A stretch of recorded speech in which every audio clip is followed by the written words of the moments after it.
नशेसाठी वापरल्या जाणाऱ्या औषधी गोळ्यांची बेकायदेशीर विक्री करणाऱ्या दोघांना खडक पोलिसांनी अटक केली। त्यांच्याकडून तब्बल 6900 बंदी असलेल्या गोळ्यांचा साठा जप्त केला आहे।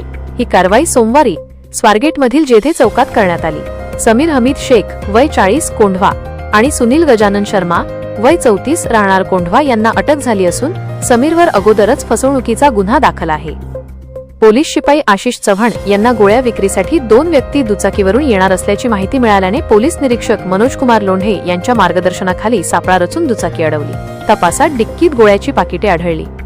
अधिक चौकशीत कोंढव्यातील घरात अधिक साठा असल्याचे कळल्यावर तेथे छापा टाकत नेट्रोझेपाम, निझासेंटेन, अल्प्राझोलाम, निट्राफास्ट आदी प्रकारच्या 6900 गोळ्या ताब्यात घेतल्या।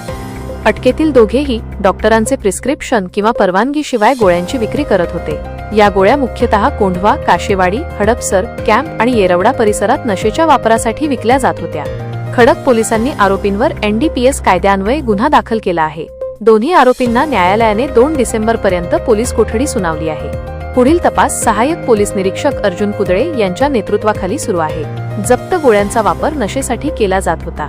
या गोळ्या काही आजारांमध्ये झोप न येणाऱ्या रुग्णांसाठी किंवा रुग्णांना पुरेशी झोप मिळून आराम मिळण्यासाठी देतात। या गोळ्या डॉक्टरांच्या प्रिस्क्रिप्शन शिवाय विकण्यास बंदी आहे। गोळ्यांमध्ये अंमली पदार्थाचा अंश असल्याने त्याची विक्री गुन्हा आहे।